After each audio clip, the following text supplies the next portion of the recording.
This is what we call an expandable barrier. Always make sure that there's nothing on the door that's in your way. If you have a look over here, you will see that we trimmed it. So if we come around, it won't catch it. Otherwise, if you have a roller door fixing or any type of fixing, make sure that that bracket will be past the gate. Otherwise, it's going to come down, sit on your gate, and it might burn out your motor or damage the product itself. First of all, you have some brackets on the side that's going to fix to the material. Always make sure that there's a little bit of a gap. If there's something in the way, you can lift it up, not higher than the second rivet.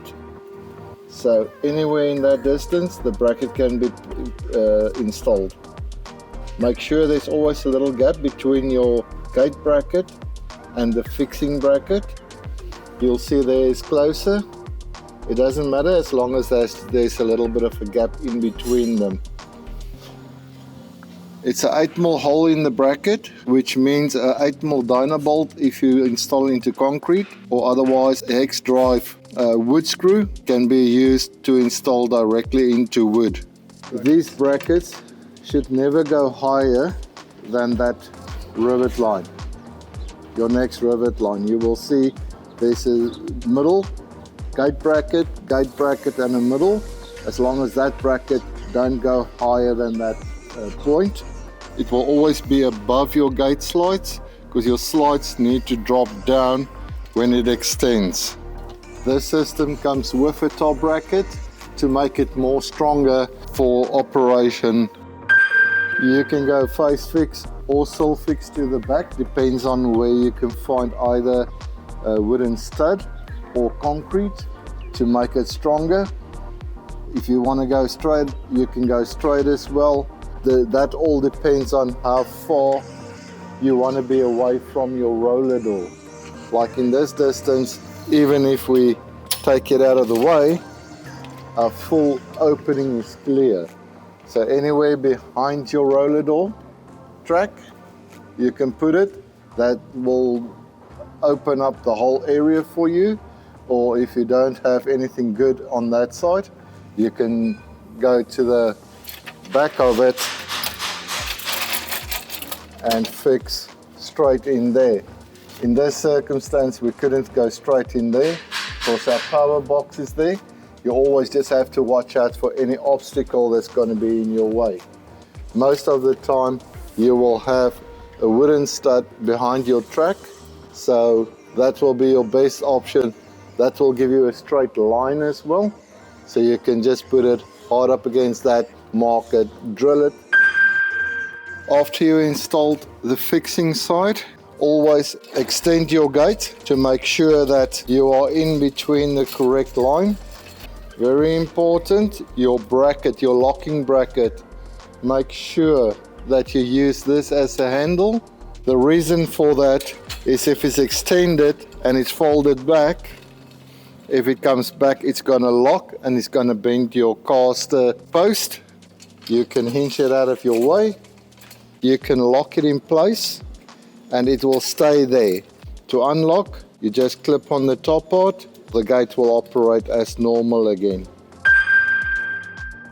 On the opposite side, you will have an anti-luce fastener, or commonly known as a trailer latch. You will take your bracket, it just goes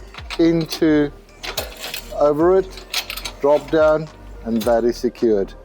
Now to install your anti-luce fastener can be, of course, anywhere between the two slides after it's extended. Usually we aim for the center, makes it more stronger, but because there's a bracket, we decided to rather go up with it and it can still operate correctly, and that there's still a little bit of a gap between your slide and your bracket. You can put a lock on it.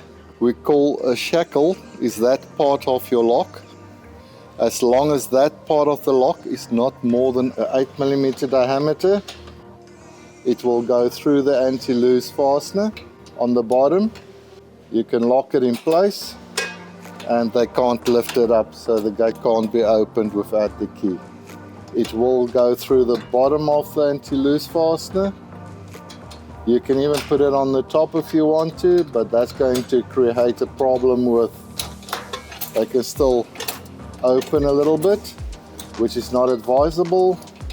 It will give them a gap.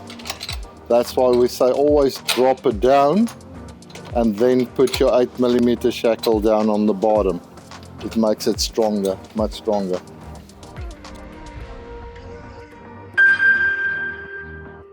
It's not a security as such. This is a barrier option to stop the people just from walking into your premises. As you can see, the diamond is big. You can still grab something through it, climb through under it if you really want to. Even if this is locked, you will see there's still a lot of movement in it. So if I'm kicking something and I'm kicking it hard against it, it's going to push in and it's going to hit the back. That's why it's not advised to install this product in front of windows that you're actually trying to protect. It's the safety door. It's more secure because it's made out of steel. The diamond that it forms is narrower than the barrier that just blocks the people from coming in and out.